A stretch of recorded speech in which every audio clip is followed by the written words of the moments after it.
and wars.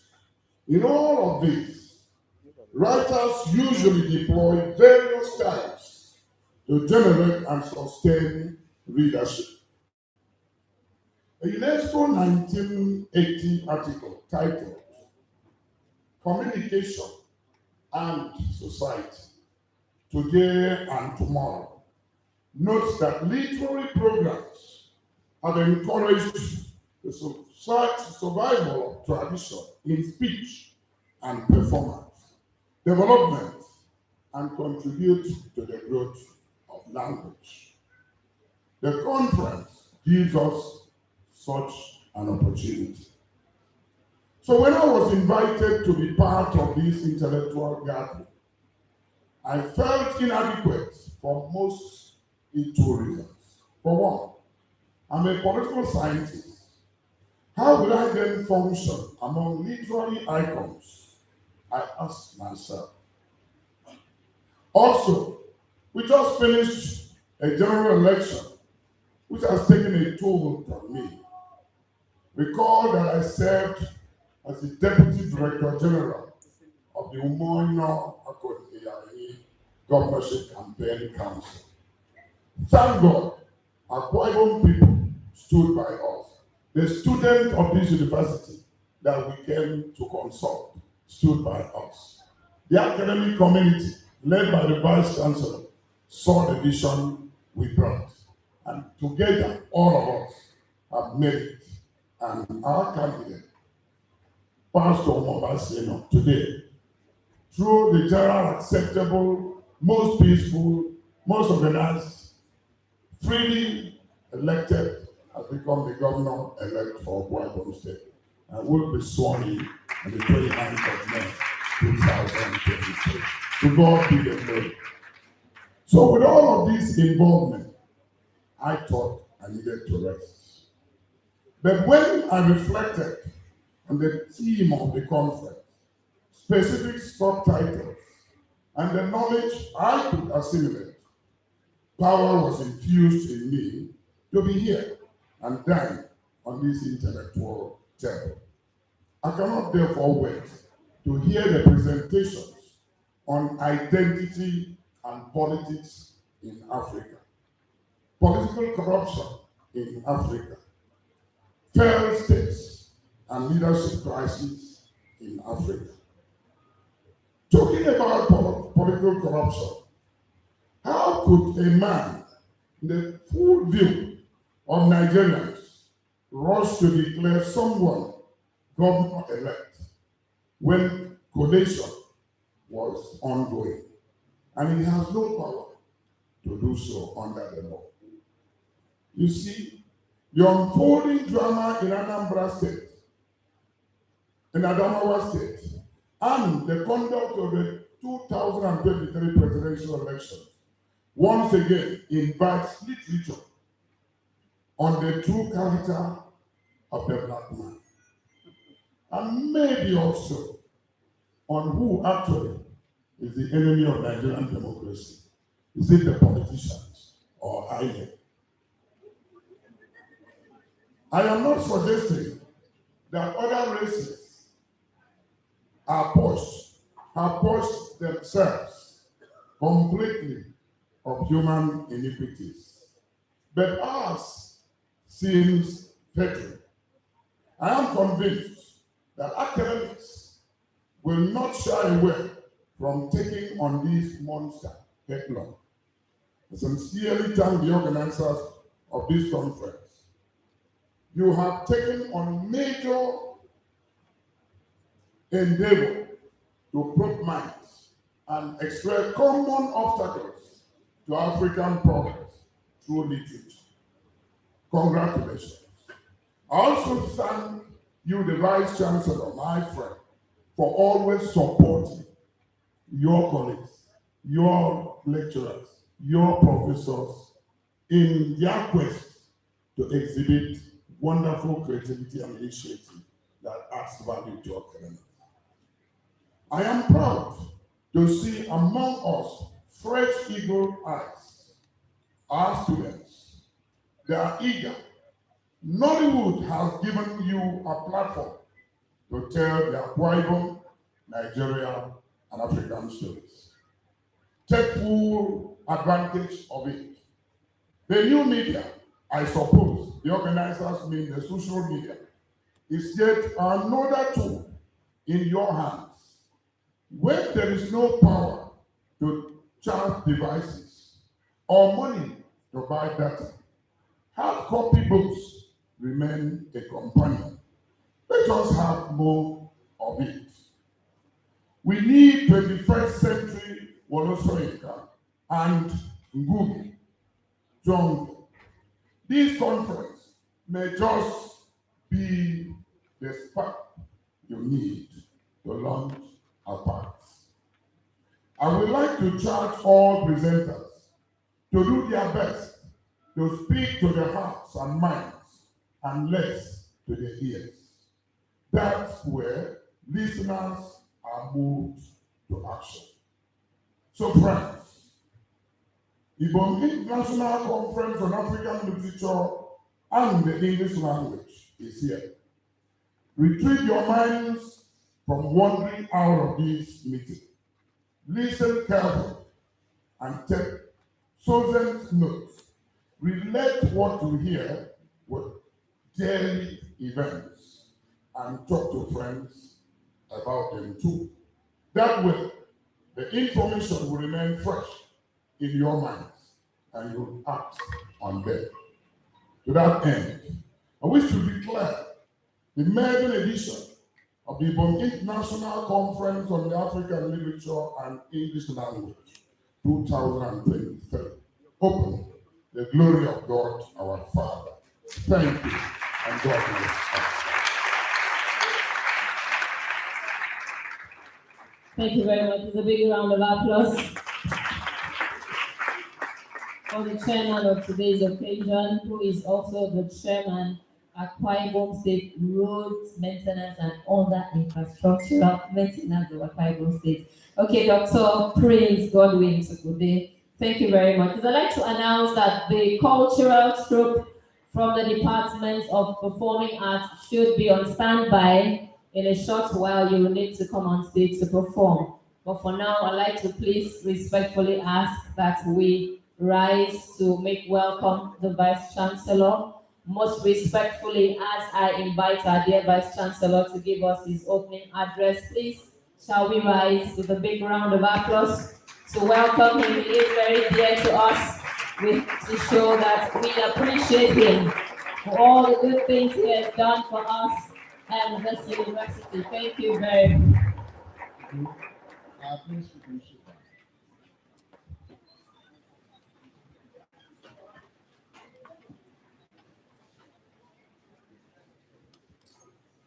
First and foremost, as the Vice Chancellor of this university and the chief host of this conference, I want to happily welcome all our invited guests, the keynote speaker, lead speaker, indeed all the participants to the first IBOM International Conference on African Literature and the English language with the theme African Literature, the English language and contemporary socio-political issues.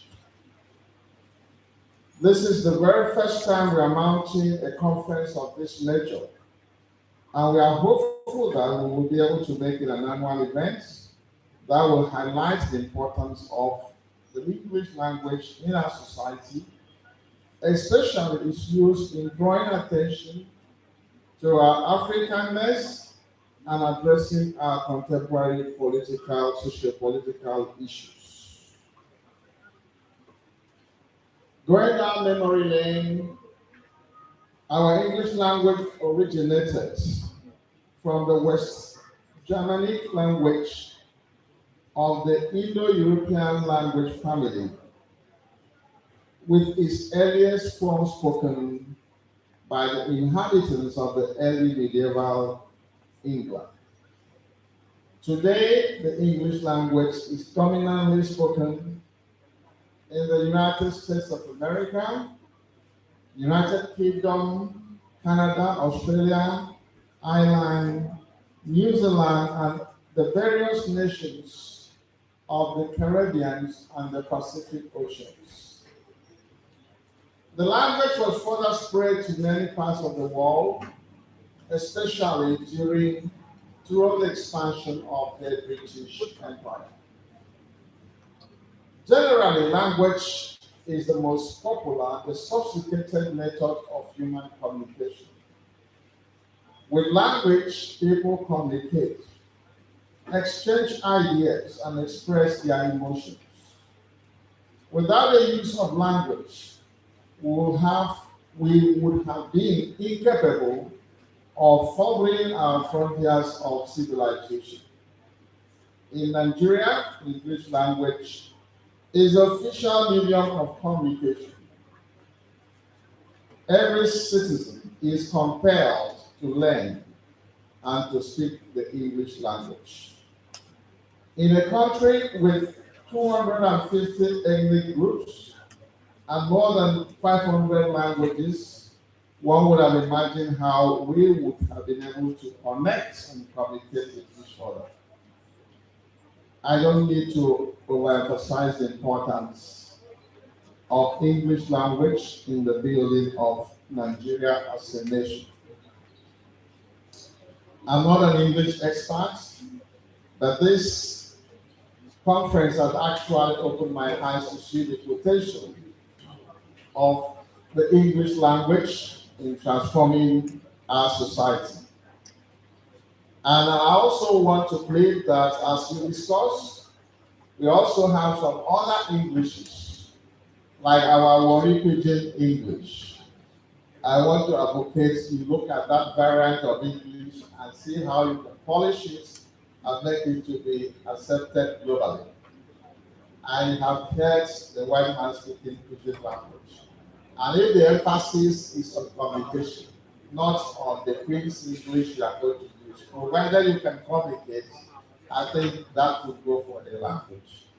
So I'm one of those who advocates that our English practitioners should look deeply into our local variants of the English language. Today, we have the gathering of academic giants, intellectuals, and experts who have gathered here to dissect this very important language. I have no doubt whatsoever that the outcome of this conference will be very rewarding. Once again, let me congratulate the organizers and also those who have taken pains to come from different parts of the world to be part of this great conference. I wish every one of you safe journey back to your station, and probably next year we'll invite you once again. Once again, let me welcome all of you to Akwa Ibom State University and wish you a very fruitful discussion. Thank you very much. Thank you very much, our dear Vice Chancellor, Professor Nseyu Isin, and Chief Host of today's occasion. Please a big round of applause for him. Thank you very much. I'd like to introduce Mr. Ine Eden, all the way from the Department of English, University of Calabar. He is going to take a poetry recitation on our very Vice Chancellor. It is called Ase. Please enjoy. Thank you.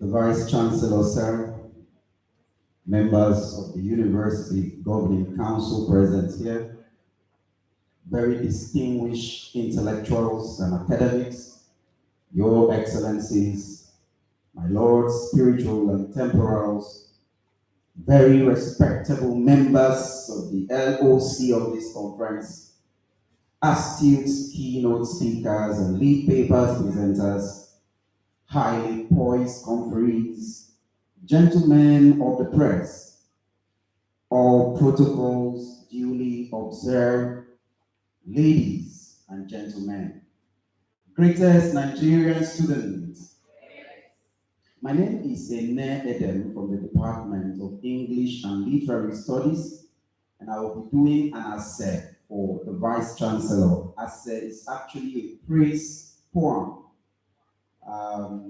So for those that do not understand the Aquacross language, please just enjoy the melody and the rhythm of the poem as it will be done in effort language. So at the end of every line, I will expect you to give me a response by saying "aseo." And at the end of every stanza, of which I will prompt you, I will expect you to give me a response as you. Can we try that together, please? Are you? Thank you. Thank you very much. Professor Nsesi Nadanyinedi. Enyesine yino wukude yinama. Onye mwana mbinu awudode yinbo.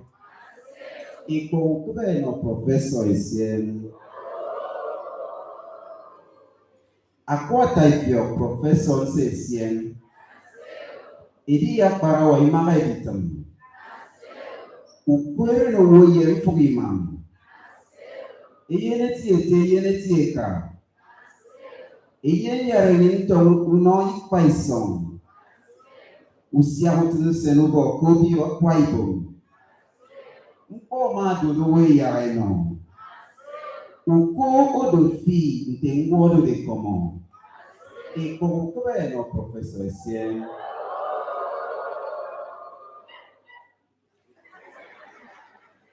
Ufri paison akwa IBOM ko bodum. Idibio ana ngoro ni ebodo. Professor Essien anamko eto. Ate yanko mfu yoyo ukunu.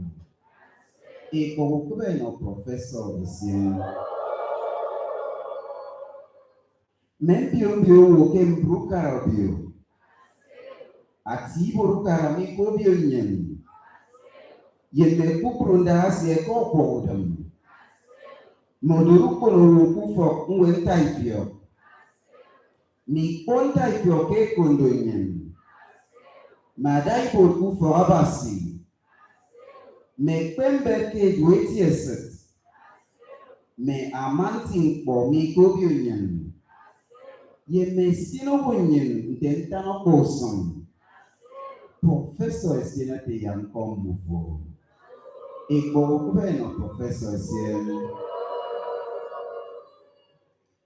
Mendi iban kobio nyen.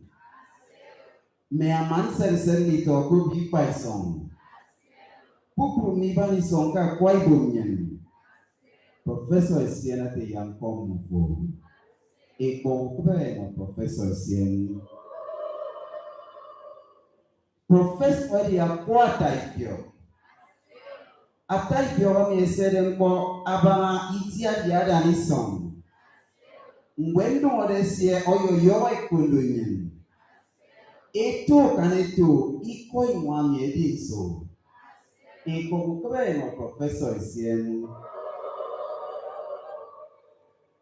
Akwata ifyo ya nikwe kitri banga. Professor Essien eti anikwe. Mbukwe mkosie anana idem. Tomodeke subunika ledisim kobot atsu. Professor anikwe keyboard ekedina. Eko kube no Professor Essien. Professor Essien onowi man. Onowi man te kewenyen. Ekewe ambo itaki tribanga. Ufane produce ibiang. Ada wanso ebe. Ada yenso ebe. Ada makarandi. Ukono do fi akwa ibotonyen. Eko kube no Professor Essien. Ada ibonyen ke ufongwe akwa IBOM. Professor Essien idong fanfan. Idong fanfan uboke no. Uboke no ntir mo kom. Afia ebo imagande e paison. Enyene tinko itre idarese. Ese kada ni tinko ni. No professor sien atawe men. Ebrem bru karasie kimaye men. Inyene kubu I baba yet. Kuru iye no bio aka no bio tebede. No professor sien. Professor sien anamko eto. Obo besio ifio ono free kundo. Inibo mfunke sifiofo. Mfunedi obumoko arakara no buburi. No professor sien. Mono eti telie me ono eti fio. Modungo lendo de ke ofre kondo. Abasi ama utera wono. Utera wono professor sien ya kwaibo. Professor sien yeni mabio. Mbweti utom fo aswana ko ofre kondo. Mbie fo iwa ke ofre kondo. Mpo ma do we yare no. Ukono do fi eyeni paison. No professor sien. Professor sien eyeni paison. Eyeni ti eka. Eyeni te ita eka inang. Eyeni kiro wobe ba inang. Owop eba itia ba inu akie. Urugo akwa ibo mkwe kondo. Ukono do fi akaka akwa ibo. No professor sien. Professor sien kwa ibo. Iya do iya ko refere. Usui ya ko ke ute moto. Owo do setorode. Usuyo nyedi so. Usui ko odo se fomide. Professor sien isumutonyen. Isumutonyen keni bobu fongwe ntaifyo. Nito ete mo woriso. Meti bobu karami gobyo yin. Uparuo na ake akwa efenyin. Ida isinugo inamte nka. Ubobu fongwe abere kukurunyin. No professor sien. Ofria kwa IBOM yesien kataya. Inidia nuyo kese yototie. Ibanga kwa basi amawo nkan. Ide ya ayono fi ifyo wanyam ye mufyo. Eti esiri udon unam etintom. Ya utene sie edi inda sumfo. Kuru tena basi edi ntombo fyo. Bayempo na minidu eti uwem. Inyumada ememedi kobi onyen. Ya apa kuna mburuburu. Inyomo kuna mbiara. Nsafo lodo wemo song akwa epitoni. Itomo wemo song fi akwa epitoni. Thank you very much.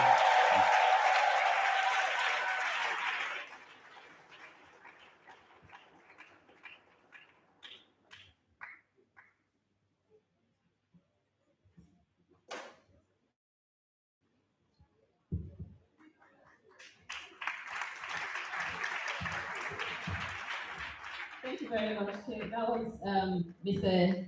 Eneden from the Department of English, University of Calabar, with poetry recitation. Please a big round of applause for him. Thank you so much.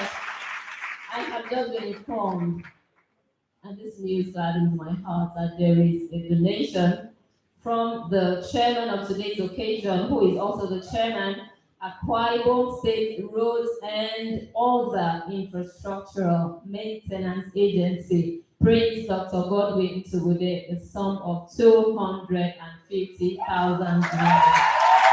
Thank you very much, sir. We are grateful. I'd like to also announce that this program is streaming live. So we'd like to please ask that we minimize the movement so we can look like an orderly environment. Thank you very much. Okay, I'd like to very respectfully recognize and acknowledge the presence of the head of Obiokwa campus. He was not here when we did the introduction. The head of Obiokwa campus and co-host of today's event. He is also the Dean Faculty of Management Sciences, Professor Kaneko IBOM. Good afternoon, Prof. Welcome. Thank you very much. Also, very especially the Chairman Board, Akwa Ibom State Board of Internal Revenue, Mr. Okon. Welcome. Thank you very much. Thank you so much for making our time to be with us today. The performing troupe from the Department of Performing Arts, please can we welcome them with a sounding round of applause. Welcome the Department of Performing Arts, the performing troupe.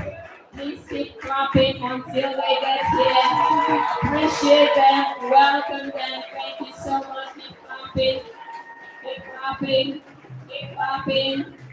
Thank you so much.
Ladies and gentlemen, you are welcome to the first international conference of the African Literature.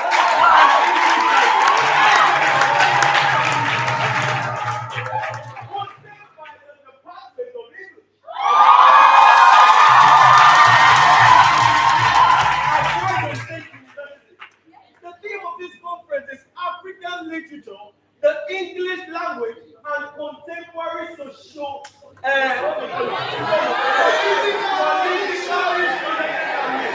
are welcome. Enjoy yourself and enjoy the show.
Aha.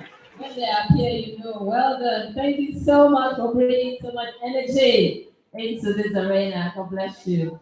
I'd like to respectfully invite the Chairman, Board of Internal Revenue, Akwa Ibom State Board of Internal Revenue, Mr. Okon, to kindly give us his goodwill message. Please, can we give him a big round of applause as he makes his way to the podium, please?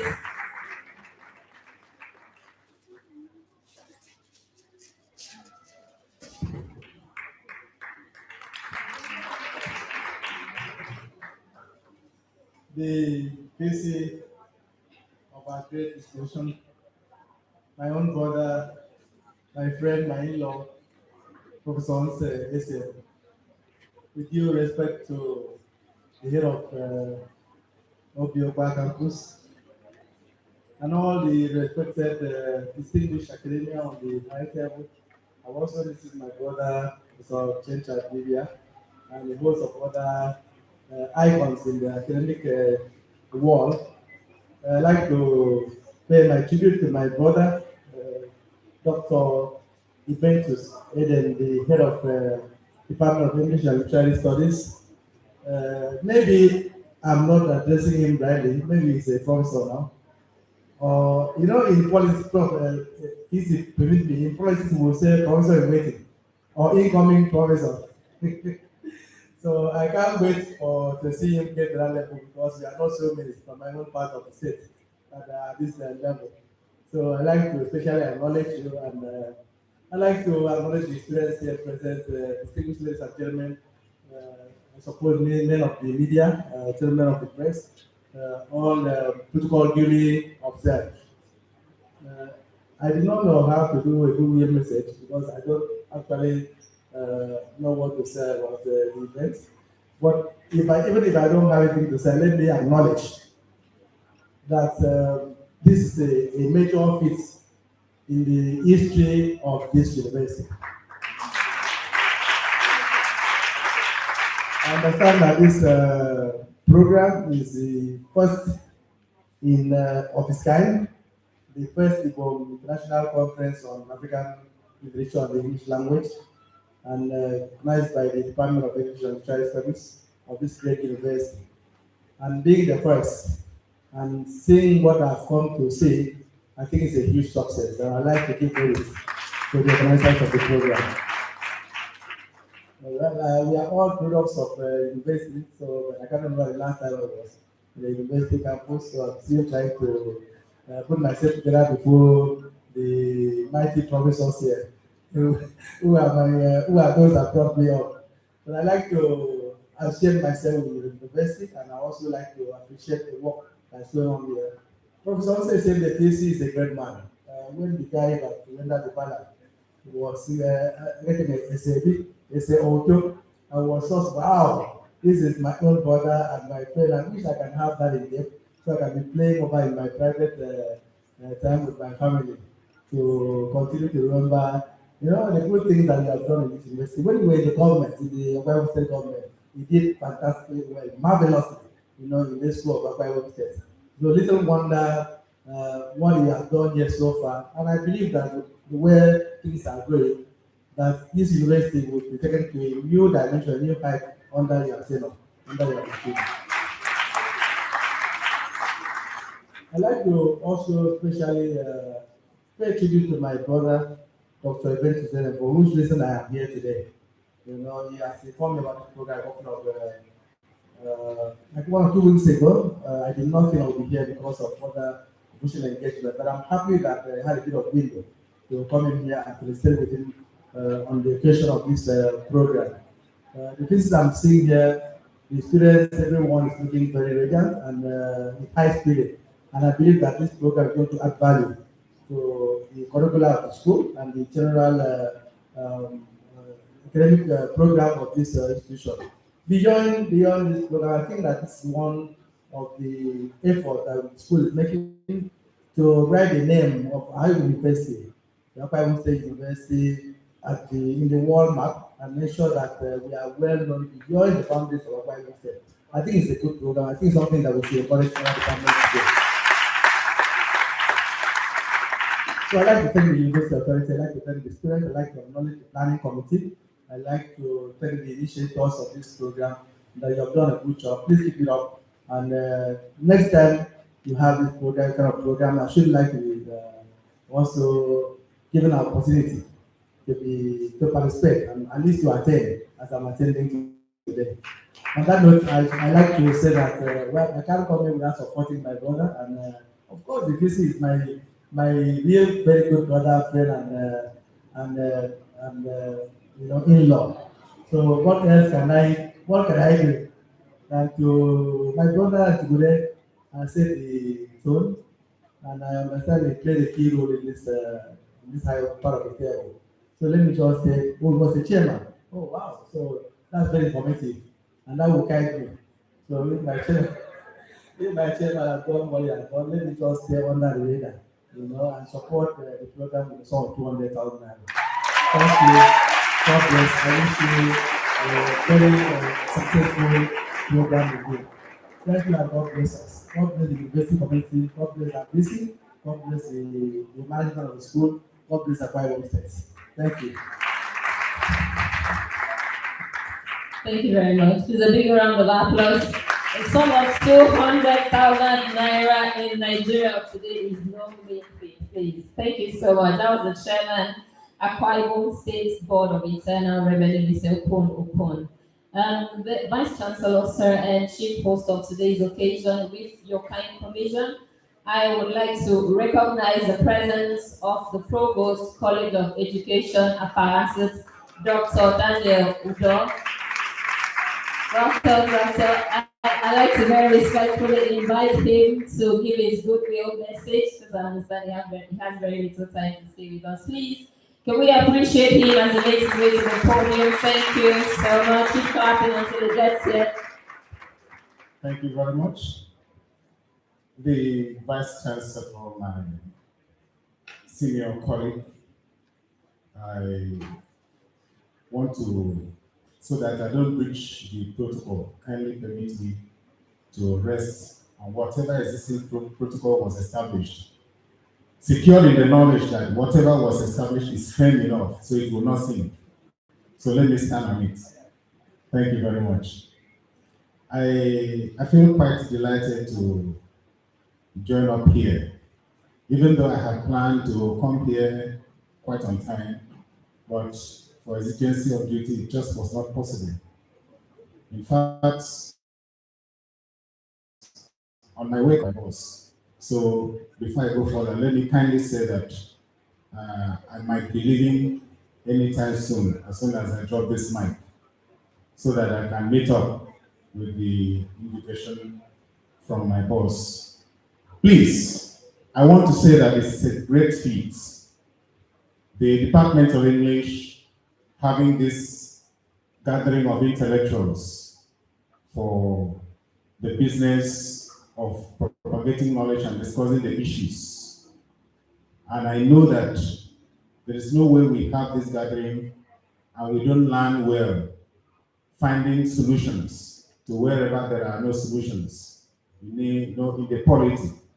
Only that sometimes I wonder all the researches that the academics in this country have made. I wonder whether we are moving forward or retarding, because sometimes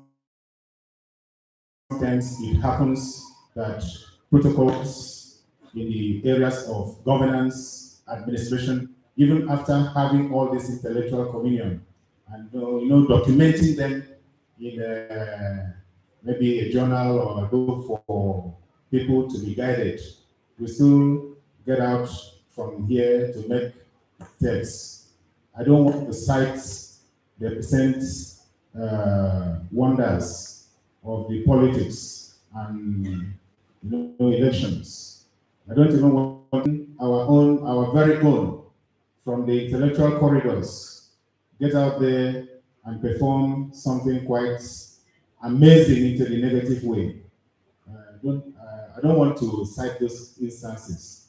But I know that a gathering like this, when intellectuals are gathered, they talk about what concerns them.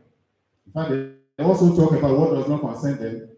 But if you put all of them together, you tend to find a sense of direction in governance. So I want to believe that this conference will yield quite a lot as far as intellectual content is concerned. And my friends and brothers who may be in the corridors should also be able to more of this gathering, more conferences, not only in English departments, in all other departments, so that we can continue. The essence of having, an academic institution, a university like this, is for researchers, and then conferences is it. So I want to encourage these organizers with a token that cannot be mentioned. We who are there, we don't know how to mention very small amounts of money so that you will not know that we don't have. You continue to think that we have, but you don't know that we don't have.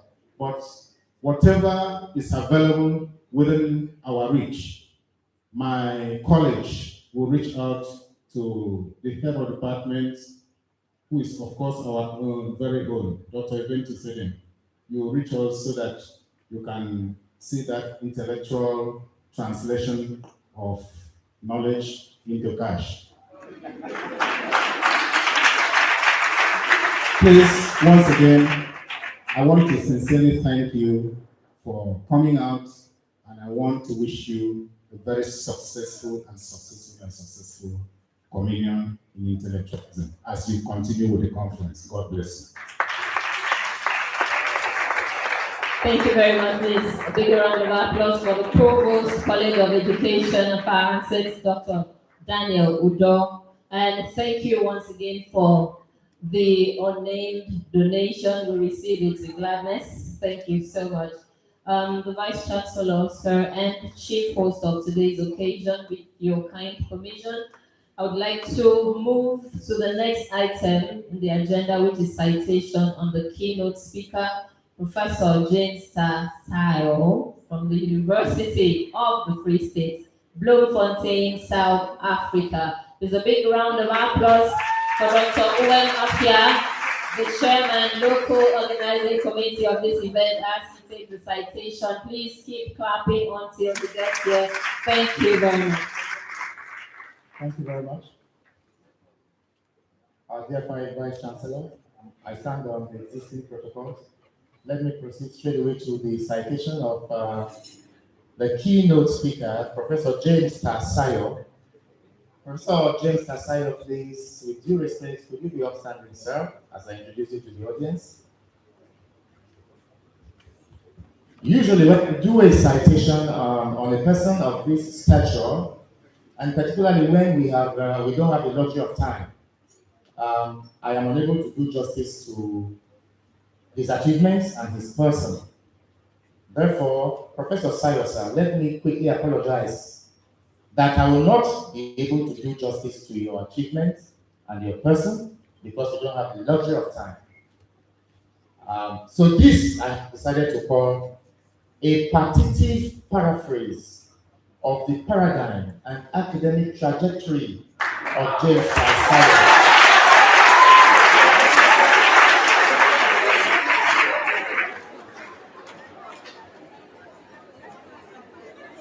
James Tasayo has taught in very many universities within Nigeria and outside of Nigeria.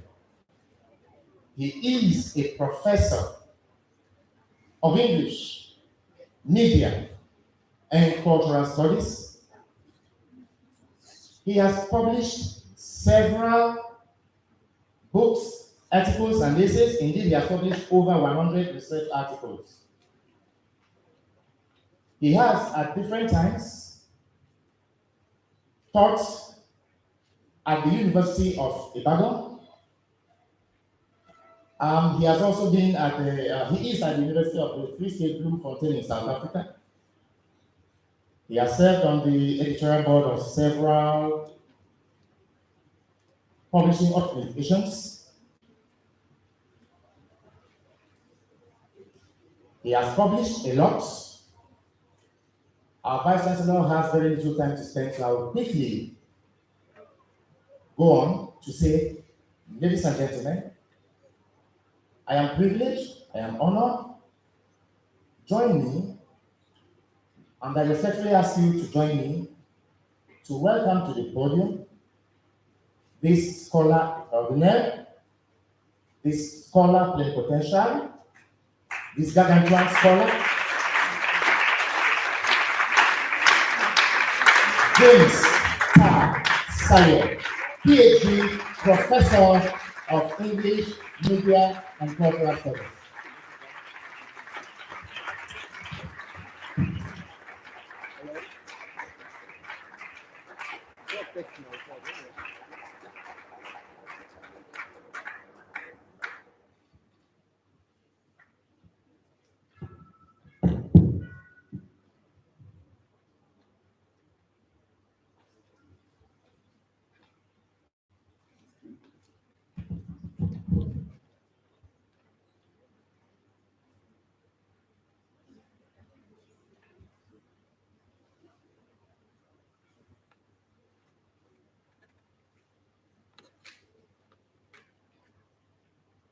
The chairman has relocated to other spaces, but let me acknowledge him especially.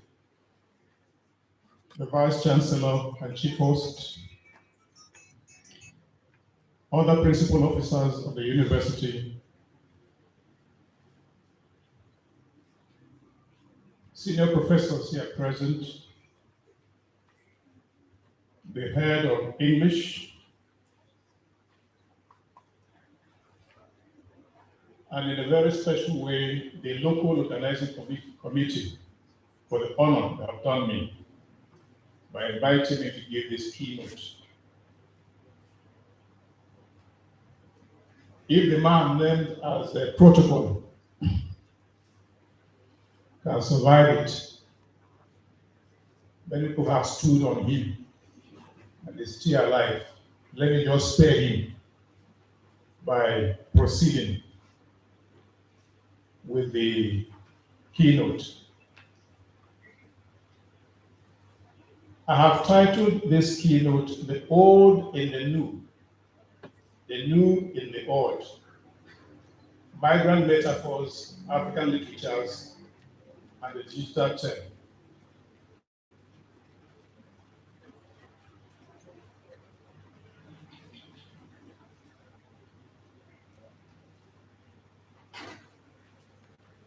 Vice Chancellor, son, let me just give this prefatory comment that this may be the first time I have come to Akwa Ibom State University. But it's certainly not the first time I have come to Akwa Ibom. As a matter of fact, I served in this state. In 1996, I spent 1 year in Eket at the government secondary school at Eket. So in a way, Akwa Ibom is my homeland. We like to say my adopted homeland. I didn't want to leave Akwa Ibom actually, but somehow I needed to go back to school, so I had to leave. But I'm happy that I'm back, and I hope I will be coming back quite a number of times as time goes on. So metaphors have always been part of an ideological struggle to claim and control human language. In recent history, there has been a renewed struggle, even desperate scramble for metaphors. This struggle, more than ever before, has been galvanized by the performative power of metaphors as part of a literary, rhetorical, and ideological strategy to articulate contemporary, local, and global reality. Indeed, metaphors possess the incredible capacity to create words with words. It will therefore not be extravagant to state that there is a metaphoric term that structures and governs our words today. This term is present in diverse discursive fields, including literature, art, science, law, philosophy, religion, politics, communication media, health, music, and culture. This sense of urgency and immediacy, which concretizes the metaphoric term, is also animated by the timeless currency, freshness, and relevance of metaphors as powerful generators and carriers of meaning. Metaphors, therefore, condition political, social, and cultural reality and mediate power and authority. This makes metaphors veritable conduits and surrogates for the communication of everydayness as they map and mediate human experience in its multifaceted manifestations.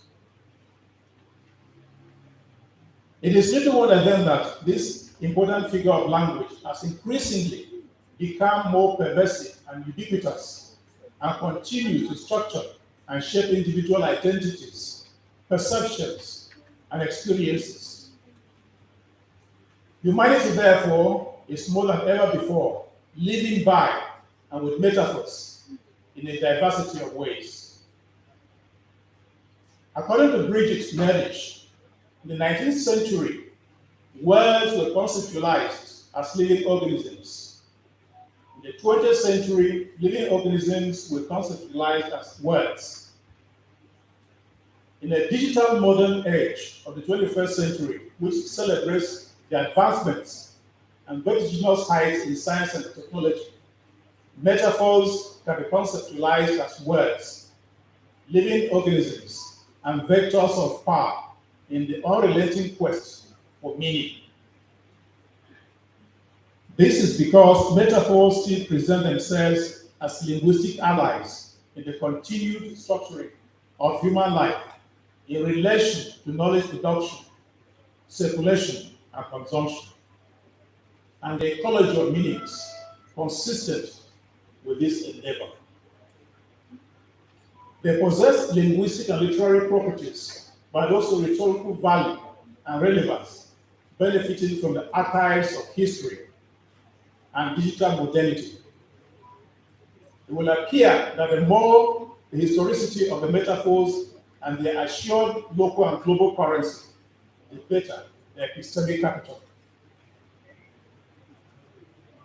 Etymologically, metaphor is a derivative from the Latin root metaphora, an old French metaphor, which denotes the idea to carry over something. In Greek, the term means to transfer. A metaphor therefore conveys a sense in which one reality is carried over or transferred to another reality. This is only possible because the two realities necessarily share some form of correspondence, even when they are not directly related.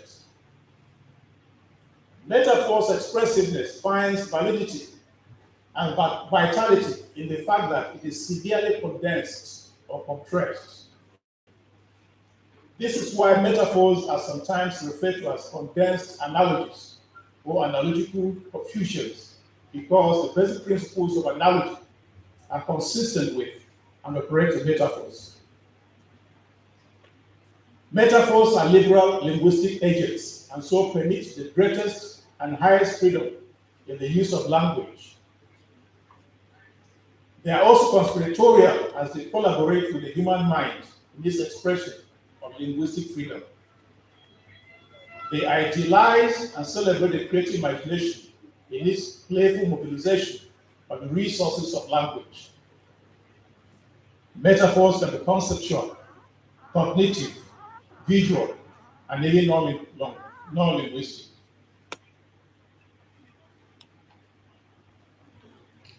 Now, as you would have discerned in the title of the keynote, I am particularly concerned with migrant metaphors. So migrant metaphors are metaphors that travel through time and space, using the instrumentality of textual bodies and the contingencies of their cultural contexts. This means that they are mobile and so not limited, static, or monumentalized in time and space. They can also be referred to as nomadic metaphors and truly reflect the essential nature of metaphor, which is the carrying over or transfer of an idea or concept to another one.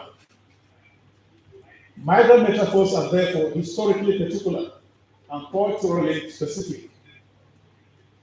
In the main, therefore, despite their special specificity and temporal particularity, migrant metaphors are a living teaching and so not frozen in time and space.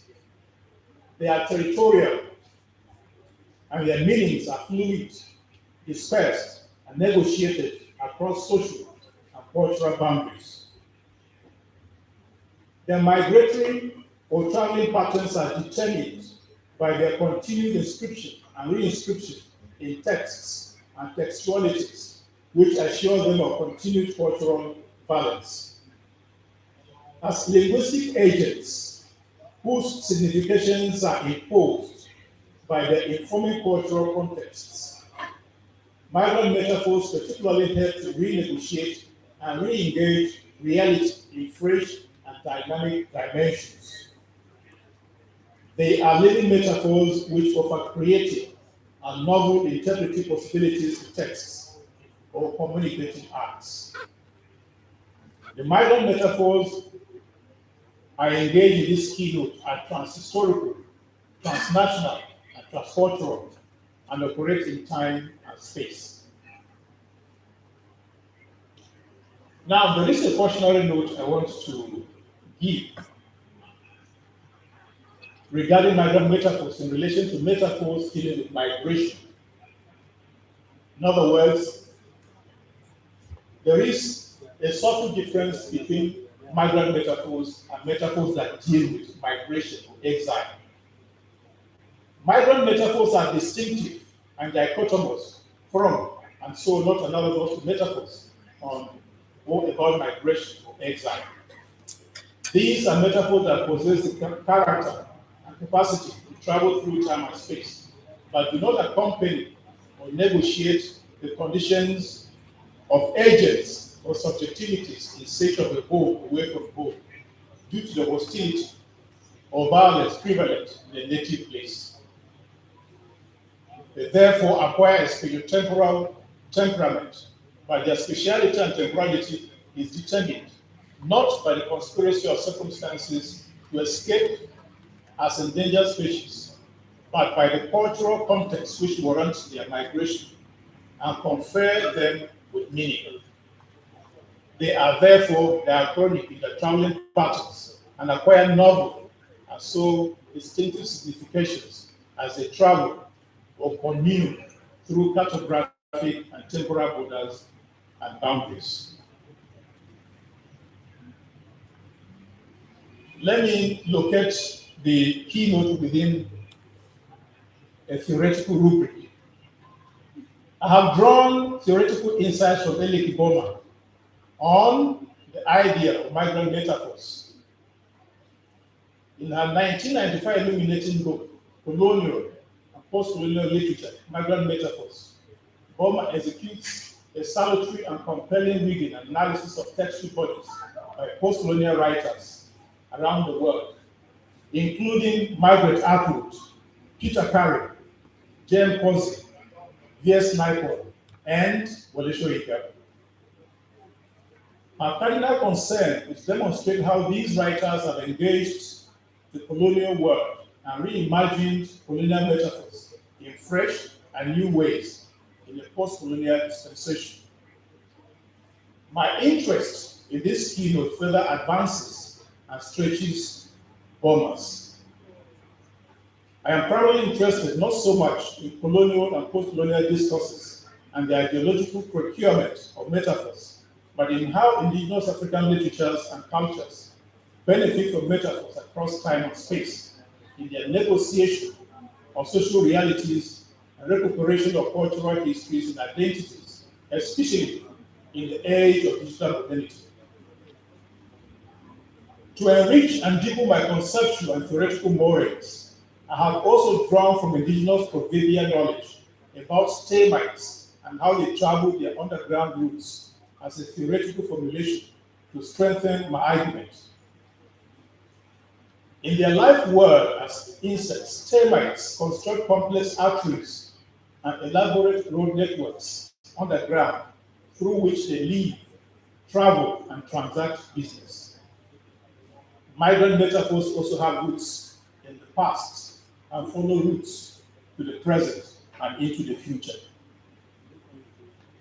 So the point I'm trying to make here is that insects, as metaphors themselves, have a way of explaining what migrant metaphors are because of the complex networks of roads which they construct underground and they use in commuting from one place to the other.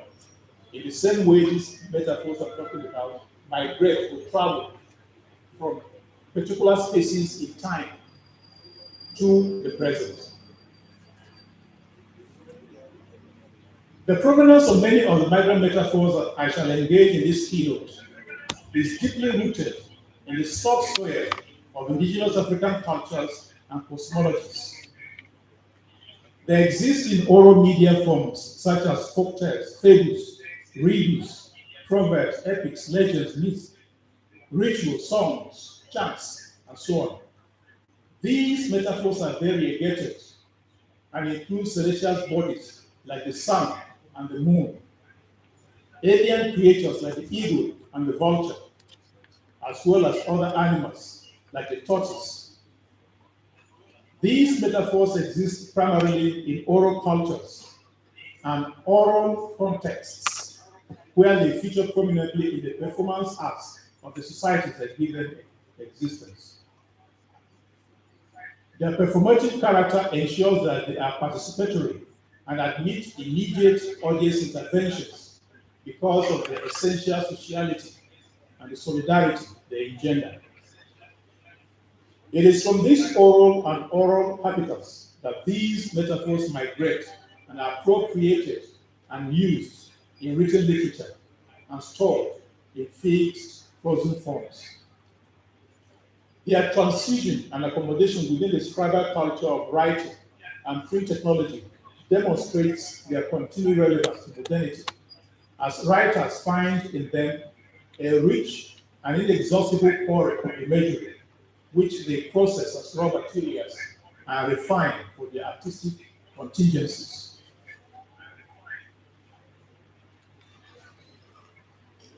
The insistent migrancy and traveling patterns of these metaphors have earned them a foothold in digital modernity, where they exist in digital spaces. Now, I'm trying to thread a fine line of transition from orality to writing and now to digital spaces to enunciate or demonstrate how these metaphors I'm dealing with here migrate through time. Interestingly, digital media presents a new technological culture, an existential space similar to indigenous oral performance, this new life through the instrumentality of the old. Both the old and new spaces are kind of situation happening even in digital spaces now. For instance, somebody goes on Facebook or on Twitter and creates content, people will intervene. They will connect with what the person is doing. So you see the performance of oral culture replicated majorly in many ways on digital spaces even now. So there is a connection between the old and the new, as I mentioned in the title. The performance of a folk narrative or song in traditional settings required audience participation to imbue it with life and vitality. In the same way, the digital content compares the intervention of an online community to like, dislike, comment, share, resend, retweet, edit, and so on as part of communal participation in the co-generation of content and its circulation and consumption. There is therefore the presence of the old in the new and the new in the old as they interweave and interpenetrate. Thus, leveraging on the written tradition and digital modernity, these migrant metaphors have increasingly negotiated their existence away from their essential oral derivations to other alternative communication modes. Now, let me look at migrant metaphors and African literatures. And I'm using the word literatures very carefully because you cannot argue convincingly and sustainably that there is just African literature is monolithic. But there are various dimensions to that argument. So it is more convenient to talk about African literatures, African literature with an S. One of the migrant metaphors that have consistently tickled the literary imagination is the sun. From the original moment of creation, the sun has been a heavenly body with an unmistakable and distinctive identity. As an enduring metaphor, the sun has traveled through classical, medieval, and modern literature, religion, and culture. It functioned prominently as a migrant metaphor in the politics of coloniality. Its arrogant assumptions and self-presencing. I'm talking about the arrogant assumptions and self-presencing of coloniality. The sun does not set on the British Empire is a metaphor of the colonial imagination, which sees British empire building program around the world through the powerful gates of its imperial eyes. I'm sure we have heard about this expression before. The sun does not set on the British Empire. As a young scholar, when I first read this particular pronouncement, so to speak, I really wondered what it meant. But it's a very simple expression of colonial suzerainty as far as Britain is concerned. It therefore means that because of the different time zones in the world, and because of the territorial positions of Britain, there is no way that at any particular moment of the day, 24 hours of the day, the sun will set on the British Empire. Anywhere you go, maybe in Australia now, maybe in New Zealand, or in Canada, wherever you go, even in Nigeria here, the sun will always be shining on one part of colonial Britain, even though many of these nation states have become independent.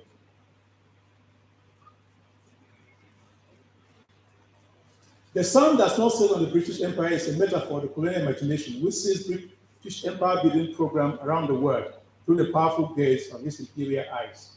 The sun is a metaphorical representation of British colonial conquest and its sense of territoriality and planetary consciousness within the global dynamic of its colonial reach. Metaphors function as catalysts in the performance of nationhood through their refraction of nations as persons, bodies, or other iconic images. One of the key metaphor complexes in conceptualizing national identity is that of the nation as a body or a person. Many times, the nation is constructed as a woman. That is sometimes the reason why in the national anthem or play you talk about her glory and so on, because of the nurturing potentials of womanhood. Metaphors are culture specific and nation particular, even as they endorse and affirm national discourse relations. There are, however, antinomies and shifting signifying patterns that navigate the metaphor of the sun in radical contradistinction to British colonial knowledge networks. To this representation of the sun are the oppositional binaries of territorial gain and loss, trauma and emotional wholeness, as well as freedom and enslavement. As an enduring migrant metaphor, which has traveled through time and space, the sun has constituted a major discursive fulcrum in African literatures, especially within the dynamic of national narration and the rites and rhythms associated with national formation. Here in Nigeria, narratives from Elechi Amati's Sunset in Biafra, Kole Okoteshe's Sunset at Dawn, and Chimamanda Adichie's Half of a Yellow Sun, among others, are iconic metaphoric representations that perform nationhood and the inherent contradictions that mediate its invention and reinvention. Sunset in Biafra and Half of a Yellow Sun negotiate the Nigerian fratricida civil war, also called the Biafran War of 1967 to 1970, and the unending textual narratives and political discourses around it, while Sunset at Dawn clouds the furor of political instability and the culture of military coups in Nigeria. Now, the point I'm making here is that these narratives I have mentioned here have mobilized the metaphor of the sun to articulate their textual program. And the point is that from time, the metaphor has consistently been used. That is the metaphor of the sun. So from classical to medieval period up to the present moment, the sun has lent itself as a metaphor to be used in literature. And as far as my keynote is concerned, that qualifies it as a migrant metaphor because it has traveled through time to be present as we speak. And that is why it has also been used by these Nigerian writers. Sunset in Biafra clearly indicates that Biafra, as a young nation, could not live beyond the imagination of those who wanted to bring it into existence, which is why the sunset on Biafra. Sunset at Dawn actually chronicles the life of Murtala Muhammad. Kole Okoteshe used that metaphor to demonstrate that the mercurial late head of state came in so fast and left at dawn. So it was a sun that set before it could actually rise. And of course, sunset, half of a yellow sun, sorry, demonstrates the affinity or the commitment which Adichie feels to or has with Biafra, even though it did not live long as a nation. And the Biafran flag has half of a yellow sun. And I think that metaphor qualifies and captures the literary imagination of Adichie.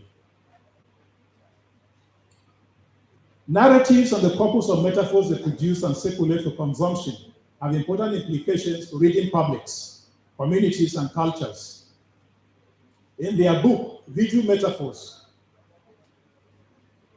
Reka Banks and Veronica Slade argue that metaphors create vivid images, not only mentally, but also visually, as they perform power, politics, and intervene in our navigation of everyday life and assist our understanding of the physical and social environment and our place in it. Also, a metaphor on the slave trade in West African literature, Laura Murphy, establishes how metaphor has been deployed as a resource in the complex and layered negotiation of the obnoxious trade in human charters in West Africa. Representational images of the body in the bar